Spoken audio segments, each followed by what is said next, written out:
مدینہ میں ردا کا پاسبان، جب علی کی بیٹیوں کو بے ردا لکھا گیا، کانپتا ہوگا وجود کائنات و کبریا، کانپتا ہوگا وجود کائنات و کبریا، جب حسین ابن علی کو بے آسرا لکھا گیا، دشت کے میدان میں جب پیاس نے ماتم کیا، عباس کے سامنے وفا لکھا گیا۔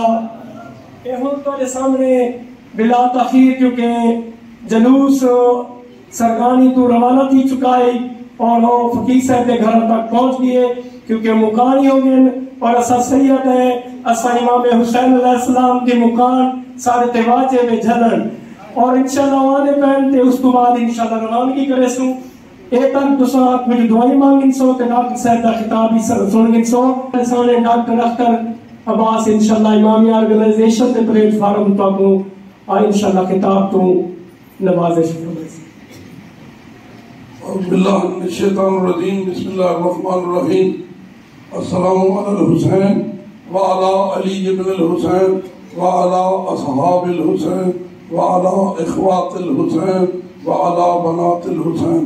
مومنین کرام، قرآن مجید میں سورہ آل عمران کی آیت ہے جس کا ترجمہ یوں ہے کہ تم میں سے ایک ایسی جماعت ہونی چاہیے جو نیکی کی تبلیغ کرے اور برائیوں سے روکے۔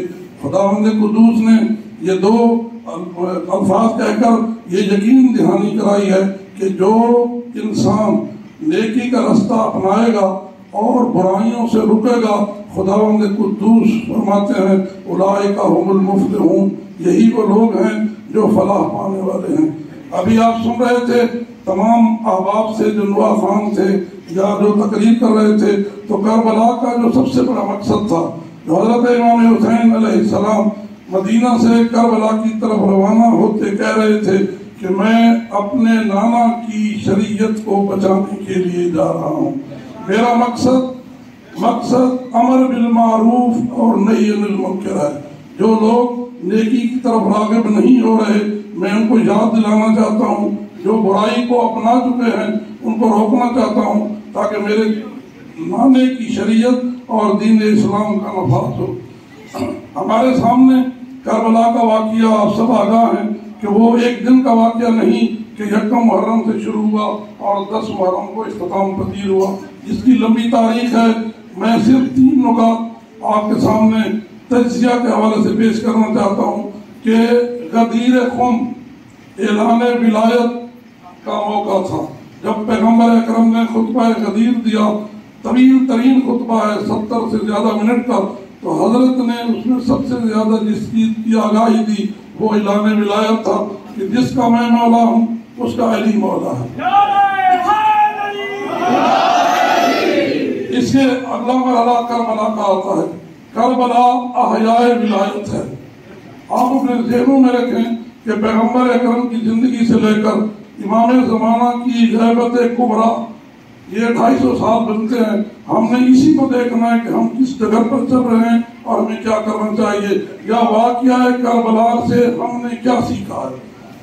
جو یہ غدیر کا میدان تھا وہ اعلان ولایت تھا، جو کربلا کا واقعہ ہے یہ احیاء ولایت ہے، یعنی ہم نے ائمہ کے امر کو زندہ کرنا ہے۔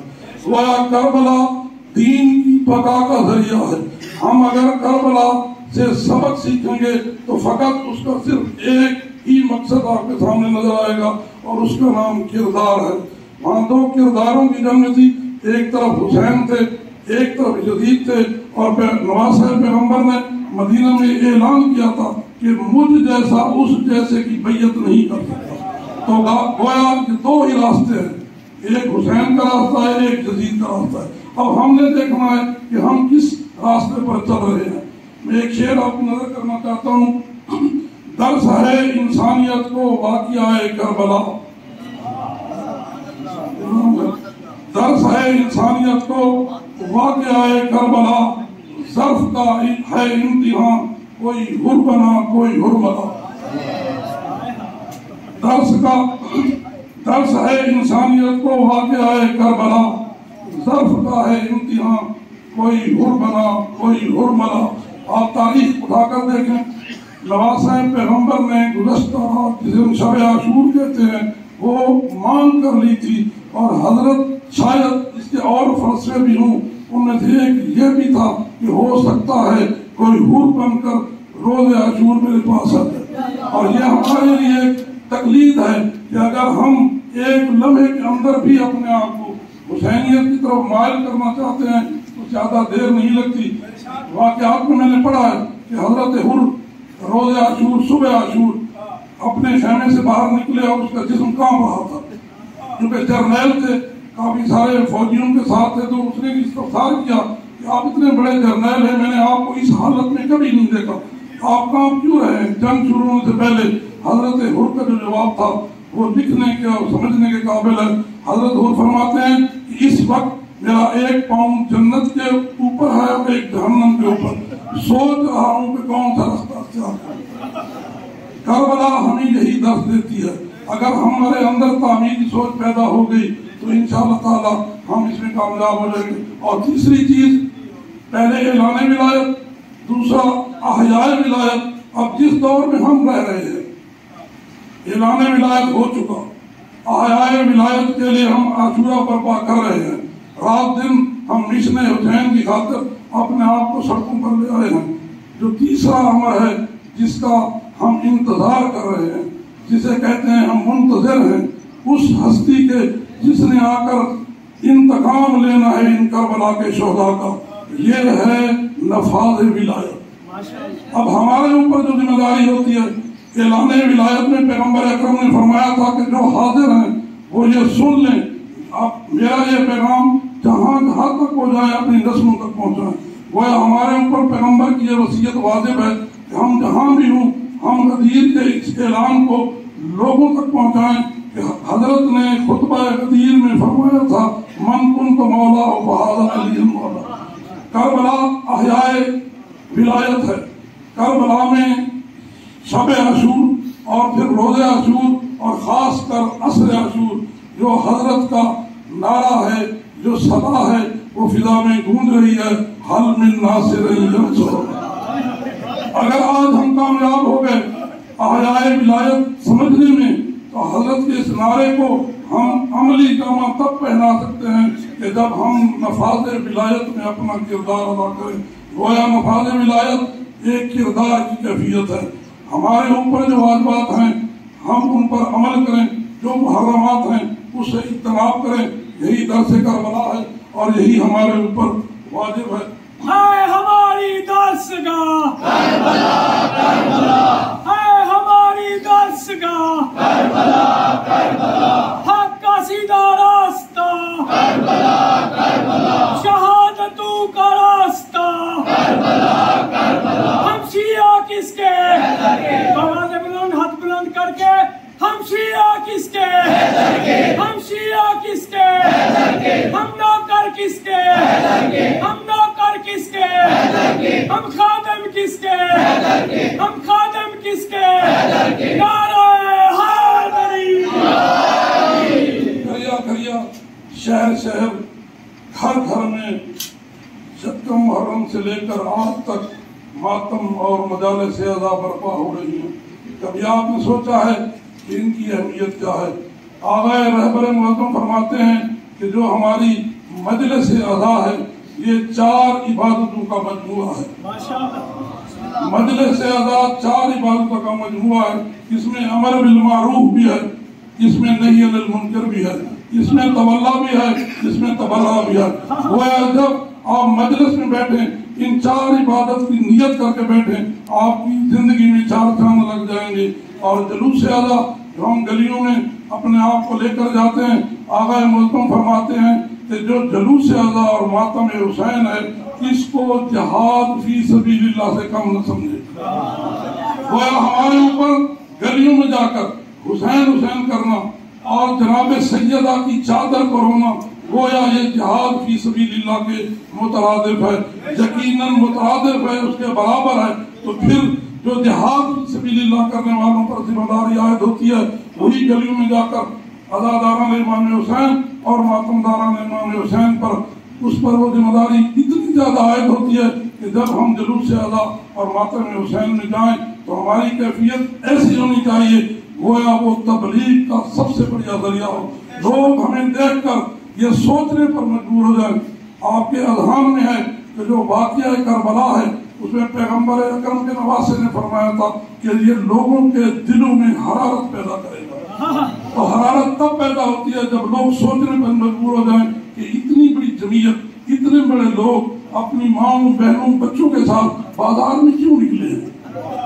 جب وہ ہماری عبادت کی کیفیت دیکھیں گے اور اس کا تجزیہ و تحلیل کریں گے تو پھر یقیناً جب انسان کے دل میں سوال اٹھتا ہے تو اس کا جواب ڈھونڈنے کے لیے وہ سرگرداں ہوتا ہے. اور جب یقیناً جواب ہماری طرف سے اسباب میں ملے گا تو ہماری طرف مائل ہو جائیں گے. اور ہمارا جو لشکر اس وقت، کیونکہ ہم جہاد فی سبیل اللہ کے دور سے گزر رہے ہیں، ہم انتظار کے دور سے گزر رہے ہیں، ہم اپنے آقا و مولا کا انتظار کر رہے ہیں، ہم ایک لشکر سازی کر رہے ہیں. اس لشکر نے امام کے ظہور کے وقت امام کی نصرت کے لیے جانا ہے. تو اپنے اندر وہ صفات پیدا کریں جو میدان کربلا میں اصحاب حسین کی تھی، جو میدان کربلا میں اصحاب حسین نے سر انجام دی. اور جب حضرت نے دیا بجھایا آگ گرا تو وہ لوگ جانے کے لیے تیار نہیں تھے، بلکہ یہ کہہ رہے تھے کہ اگر ہمیں 70 دفعہ قتل کیا جائے، پھر ہماری خاک کو ہوا میں اڑے جائے، تب بھی ہم حسین ابن علی آگ کا ساتھ نہیں چھوڑیں گے. آج ہم یہ وعدہ کریں کہ اگر ہمارے اوپر مصیبتیں آئیں کربلا کے نام سے، اگر ہمارے اوپر الزام لگے کربلا کے نام سے، اگر لوگ کہیں کہ یہ کربلا کے ماننے والے ہیں، تو یہ جو ہمارے اوپر الزام ہے یہ ہمیں پسند ہے. لیکن اس کا فائدہ تب ہوگا کہ جب امام زمانہ ہمیں دیکھے اور کہیں گے کہ یہ میرے انصار ہیں. اور اللہ کے انصار اگر بنیں گے تو امام زمانہ کے انصار بنیں گے. اور یقین جانیے حضرت امام زمان کو اسی طرح اپنے لشکر میں اصحاب کی ضرورت ہے جس طرح نواز صاحب پیغمبر کو کربلا میں تھی. اور جناب ثانی زہرا نے کہا تھا کہ آپ نے بھی اپنے انصار کو بلایا ہے، تو حضرت نے خط لکھے تھے، سب آپ جانتے ہیں. تو اس وقت ہماری کیفیت یہ کربلا کا دفاع کرنا ہے. دوسرا، انتظار کی حالت میں رہ کر امام کے لشکر کی زمین سازی کرنی ہے. اور وہ کب ہوگی؟ آپ سمجھتے ہیں کہ علامہ اقبال کا ایک شعر ہے کہ حدیث عشق دو بابست کربلا و دمشق، حدیث عشق دو بابست کربلا و دمشق، جگہ حسین رقم کر و دیگر زینب، مثل حسین پائے تکمیل تک پہنچا. ہم اس وقت موجود نہیں تھے ورنہ خواہش تھی کہ ہم اس میں شامل ہوتے، لیکن اب ہمارا جو اس وقت کا محاذ ہے وہ ثانی زہرا والا محاذ ہے. ہم نے ثانی زہرا کے ساتھ رہ کر اپنے آپ کو پیش کرنا ہے اور مجالس اور ماتمداری کو سر انجام دینا ہے. جناب سیدہ کے حوالے سے جہاں میں حق و صداقت کو فتح مند کیا، ثانی زہرا نے جو پیغام پہنچایا ہے اسے چند اشعار میں آپ کے سامنے پیش کرتا ہوں. جہاں میں حق و صداقت کو فتح مند کیا، خدا کی راہ میں ہر ظلم کو پسند کیا، حسینی عزم کے جوہر دکھا گئی زینب، یزیدیت کے دروگان کھا گئی زینب. پے اشاعت حق صبر کی زباں بن کر، پے اشاعت حق صبر کی زباں بن کر، پسے حسین چلی میر کارواں بن کر. نفس نفس پہ جو ٹوٹے دلوں کا چین بنی، نفس نفس پہ جو ٹوٹے دلوں کا چین بنی، کہیں علی کہیں زہرا کہیں حسین بنی.